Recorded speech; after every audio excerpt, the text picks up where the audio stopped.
Miami. Or as I like to call it, Shangri-La. Where old people come to retire, and young people come to stay young. It's one of America's most vital cities. I've always wondered what it would be like to get a place down here. Maybe a swanky pad like this one. It's got all the amenities. Custom gourmet kitchen, the soaking tub, and of course, unobstructed views of the water. And this is the guy who would sell it to me. So, gorgeous property. Very nice home. This is it. This is the life. Yeah, we're on the Venetian Islands right now. Basically, it separates Miami Beach from downtown Miami. Unbelievable. And this is like the most desired neighborhood-ish, right? Exactly. And in fact, are property values going up? Values are going up like crazy. I mean, it's amazing what you see 5 years ago today. The increases in prices are incredible. Yeah. Miami is beautiful. You have the weather. It's really like the place to be. Do people ever talk about climate change and the rising sea levels? Is that a concern of any of your clients? For my clients and other friends in the industry, it's not really a concern. Because it's paradise, it's tropical, it's gorgeous, and yet it is, according to the scientists, one of the most vulnerable to climate change. Sea rises a couple feet. This whole thing gets, but no one, it's just like, yeah, nah, whatevs. When I was a kid, sea level rise wasn't even a thing. Back then, oceans were scary because of pirates, sharks, and violent storms.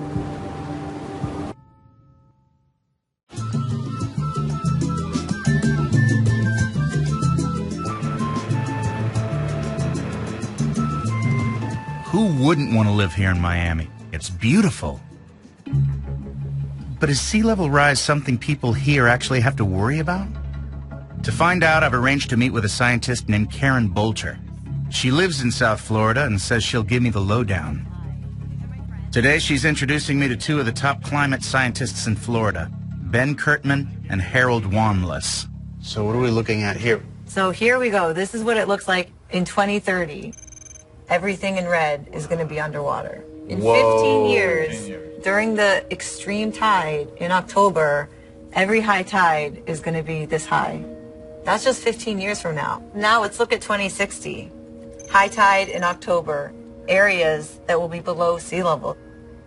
It's uninhabitable. I can't believe what I'm looking at. Whole parts of Miami gone? I had no idea it could be this bad. And so soon. And, you know, a hurricane in October is absolutely not unheard of. That happens here. So now you have sea level rise and storm surge. Think about how much flooding they're going to suffer during a major event. If a storm surge hit in 2060, this is what's vulnerable once the sea level is that high. And you're looking at less than 50 years in the future.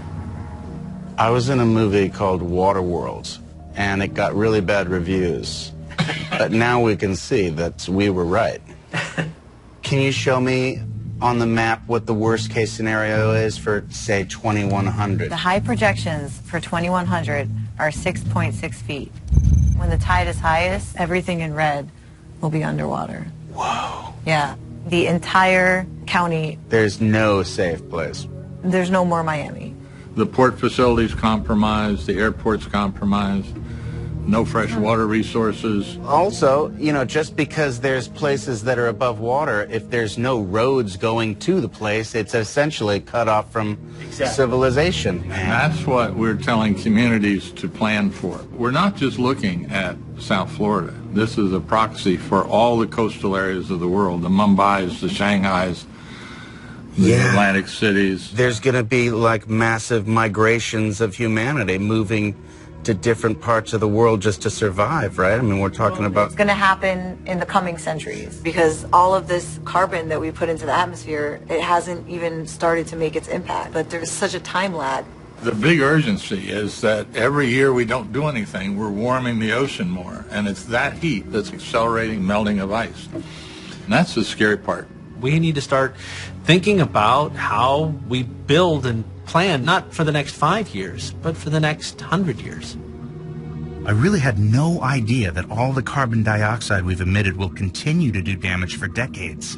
raising the seas all around the world. What are the millions of people who live on the coast supposed to do?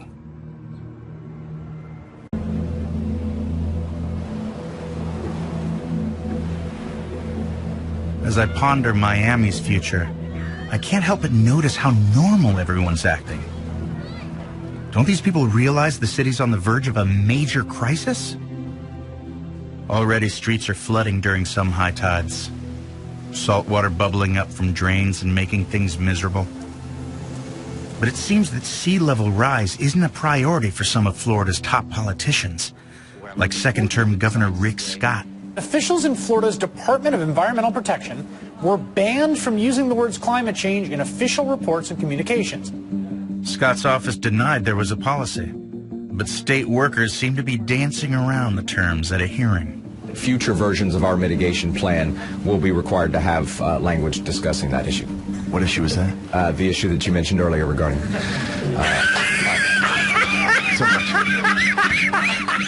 So, are there any politicians here who are taking things seriously? Turns out there's one right here, in Miami Beach, Mayor Philip Levine. We're all fighting against sea level rise. We believe that if we organize together, hopefully our voice will be that much louder. If there's a politician who can help save Miami, I gotta meet him.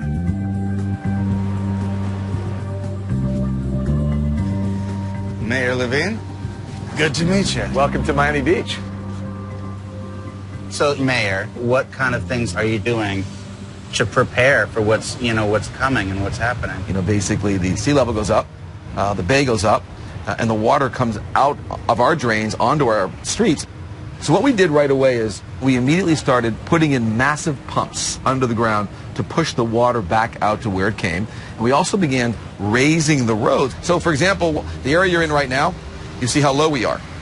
We've actually raised the street higher. 2 years ago... That's what this is. Exactly.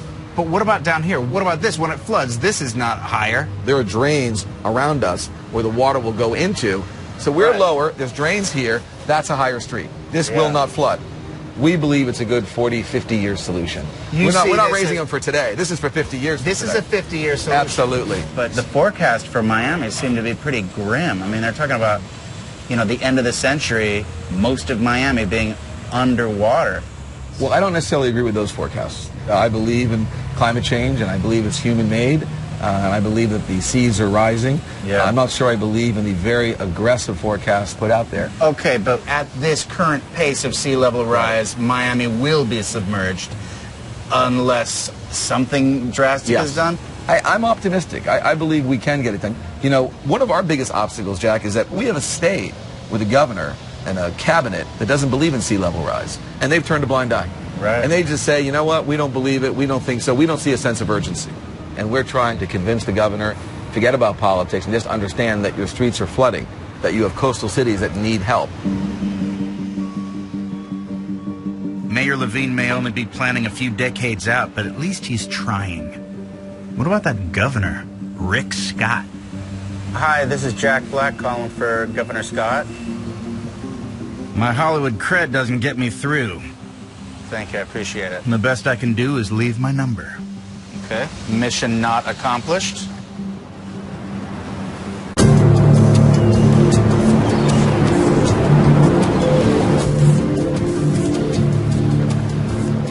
Would it really be possible to raise up the entire city of Miami to save it from big storms and sea level rise, the way Mayor Levine wants to on Miami Beach?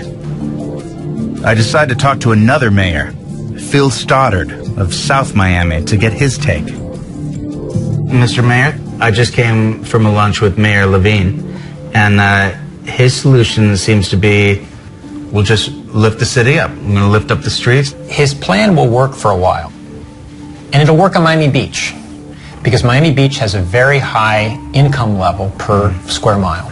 If you go out to West Miami-Dade County, the land does not generate enough income to do the kinds of projects that Levine is talking about in Miami Beach. There's just not enough money there. But is it even a realistic goal to say, let's lift the whole city up 3 feet?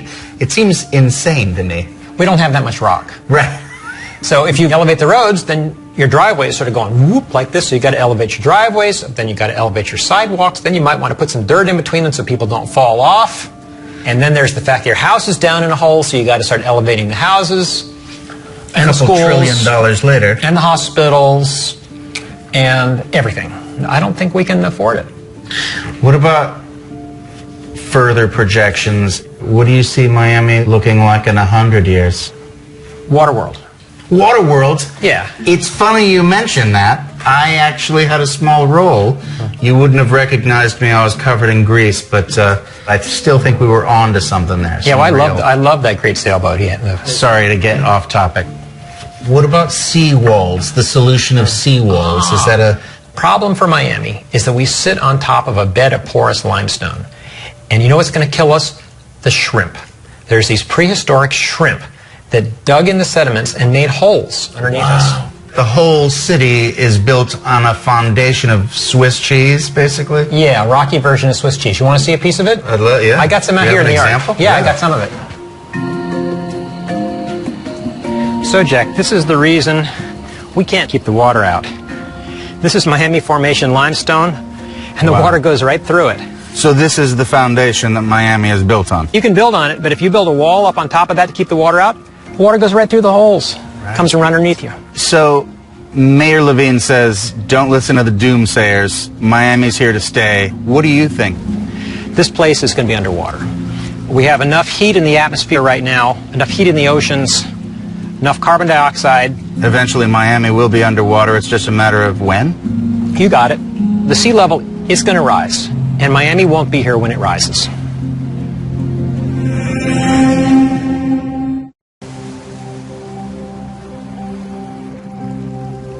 I can't stop thinking of all the neighborhoods away from the glamour of Miami Beach, on the mainland, that are going to be impacted by the rising oceans coming up through the porous limestone. Of the nearly 3 million people who live in the Miami area, more than half are lower income or immigrant. What are they going to do? I arrange a meeting with Nicole Hernandez-Hammer, a scientist who left academia to work as a climate activist here. So great to meet you. What a gorgeous summer day in the middle of December. Yeah, we still got a little bit of flooding. Yeah. Oh, yeah. Now, what's happening here? Is this water? This is high tide. This is just high tide? Yeah, and this is actually a foot less than last month. Crazy, because I thought that maybe this was like leftover from rain. No, this is today. Wow. And no rain.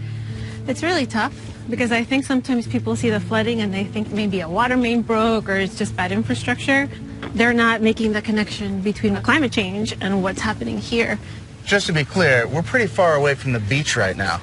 We're on the mainland now. Miles away from the beach, and yet water comes all the way here through the floor, basically. Through the limestone, yeah. And it carries with it whatever is sitting on the surface and slightly underground, like septic tanks or auto shops and whatever they've got coming out of their place, and it collects. It's like biohazard stuff. Yeah. It can be toxic. It's got all sorts of bacteria, and people don't know about it, so they're walking around in the water, their kids are splashing in the water. It's a public health concern. Damn. And we're talking about people that have lived here their whole lives, and it's probably tough for them to wrap their head around that, right? I think there's a certain degree of denial. Yeah. I think people feel like, the elected officials or state agencies are going to figure it out. It can't possibly be that Miami's going to be underwater. Is the governor hearing your voice? Is there a movement in the... He heard it, but he's pretending he didn't hear it. Right. A group of my colleagues had a meeting with him, and he listened, and then they left, and then that was it. Nothing changed. Yeah. So... you can see the writing on the wall. What do you tell people in the community? Essentially, it's telling people that what we have here is going away, and they could lose everything.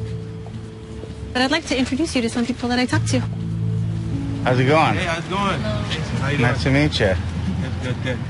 So Nicole was telling me that sometimes the septic tanks can mix with the groundwater, and it can be like dangerous water. Has that ever been a problem? We're like 2 blocks down, and it gets really bad. It gets flooded really bad, and it stinks. I don't know if that's like gases or something. Right. And then it just smells really bad. Tell the kids, don't go splashing in that water. No. Do you guys get worried because, like, the level of the ocean is just going to keep on rising, and it's only, like, probably 1 foot away from actually water coming into your house? Are people concerned about Miami and, like, the future? Yeah, I mean, it's going to devalue the home eventually. People are going to come by and see it, and there's no interest in buying a property like that.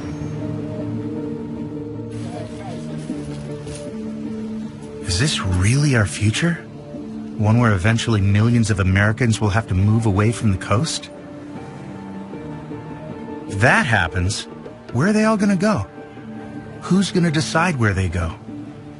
And who is going to pay for it all? Hello? Hi. Yes, it's Jack Black calling again. Just wanted to talk to Governor Scott. I decided to call Governor Rick Scott one more time. You know, the one who apparently won't listen to his mayors or his scientists. It's regarding climate change. Okay, but what if I say I just want to talk about, like, weather difference. Does that make a difference? Because I know. Again, I don't get through. All right. He knows where to find me if he wants to call me. But I'm not going to hold my breath. Thank you. This is insane to me. Miami's going under, but so many people are acting like nothing's wrong. Everywhere I go, I see construction cranes and new buildings going up. With sea levels rising, surely the developers in Miami are aware of the risk.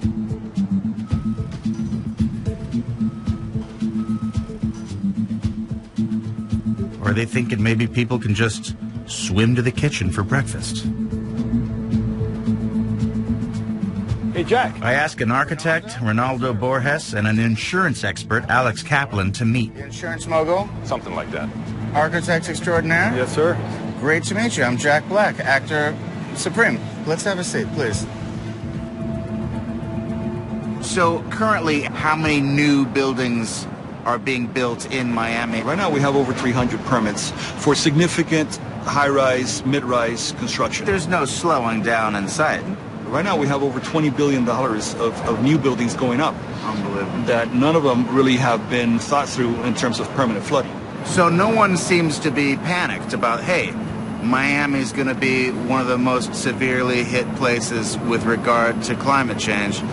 No, building increases. The city builders are sort of saying, okay, we're experiencing construction here that is unprecedented, with a lot of cash coming to Miami. Everybody's happy, and it's fantastic. Okay, now I get it.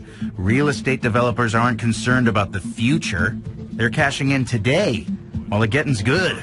You know, in Florida alone, you've got $544 billion worth of property that lives within 6 feet of the high tide line. You know, it's right on the front line for sea level rise. Alex's company, Swiss Re, is an international insurance giant. They insure the insurance companies. Alex understands risk. Yeah. The problem is, overwhelmingly, people, individuals, corporations, and governments underestimate what they're exposed to. I think the expectation is that, well, the government will come in and solve our problem, so why should I deal with it today? But flood insurance in the U.S. doesn't cover these things. Sea level rise over time, that's on the owner of the building. Nobody else is paying for that. At what point do you think people go, wait a second, it's not worth it anymore? These residential buildings get transferred from the developer into an association. If at a certain point the insurance company tells the association, we cannot insure your building because of the risk assessment, suddenly now they have a building that doesn't have insurance. You know, it's really scary to think that South Florida will not be insurable. So many people own homes. They have 30-year mortgages on them. You know, thinking about how a lot of these towers are financed, right? It's entirely unsustainable. I get that no one wants this party to end. But when the insurance companies decide the risk is too high and the banks stop giving mortgages, this whole house of cards is going to collapse, right?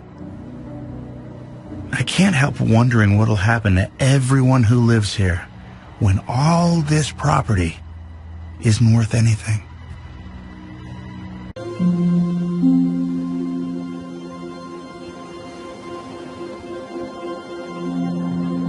The more I learn about Miami's fate, the less I'm able to wrap my head around it.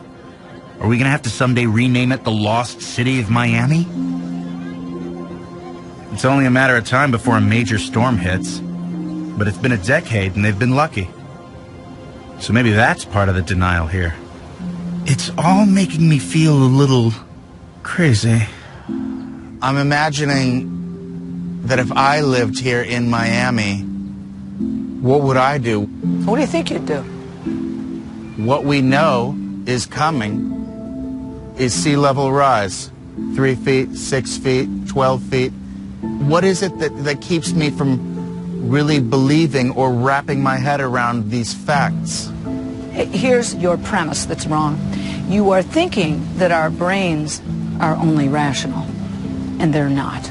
Our brains are wired in part to deny unpleasant emotions. There is a part of our brain which is highly rational, analyzes data, takes in information, and then there's the emotional part of the brain. And the emotional part of the brain is extremely powerful. And it feels more comfortable just to shut down the scientific part of my brain and just enjoy the right now, just do nothing. You are not alone.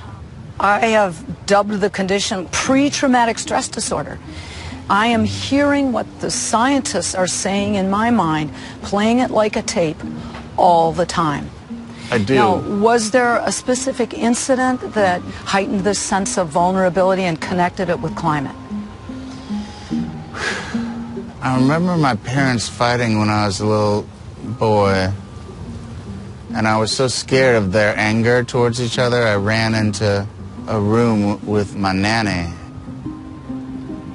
Okay, that has nothing to do with climate change. Oh, but... That's just what came up. I don't know why, but that sense of try to think. Fear and danger and, Yes. and instability. Right. It's just so unfathomable, the idea of change. So there's the tensions in that space while you're trying to find a peaceful resolution.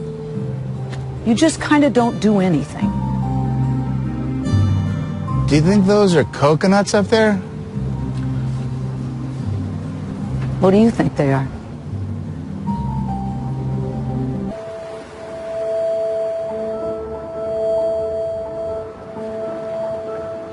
It's time for me to leave Miami. But before I go, scientist Keren Bolter thought I really should meet one other person. Someone who might hold a key to the future. 17-year-old Delaney Reynolds. Delaney, nice to meet you. I'm Jack.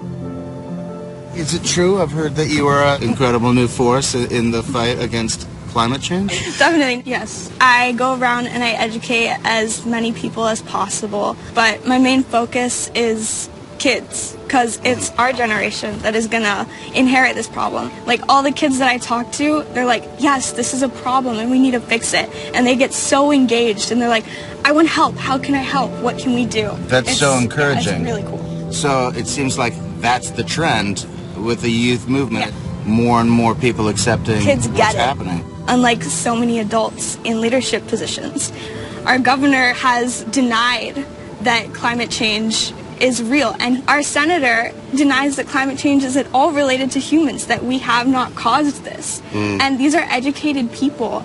I like to say that I live in a state of denial, but not me personally, the entire state of Florida. Wow. I mean, it's a world problem, right? It's not just a Miami problem. No. Miami is #1 in terms of vulnerability. So what we see here is going to get the whole world to wake up. For the survival of the species, of human beings. Or right? will we become water world? Exactly. Where it's just me and Kevin Costner. On a little boat. Well, he was kind of like an Aquaman. He didn't need a boat. Anyway, it's an amazing movie if you get a chance.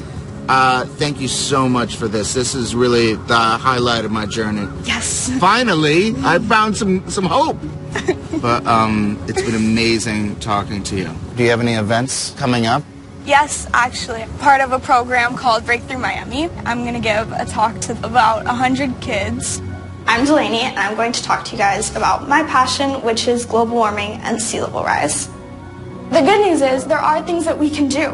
Instead of using fossil fuels, we have technology like wind power and hydropower and electric cars and solar power. We just need to use it. So maybe Delaney and her generation will help us get out of this mess. If we work together, we can do this. I hope so. But they can't do it alone. What do we want? They need people like Keren and Nicole Hernandez-Hammer and the rest of us. Possible!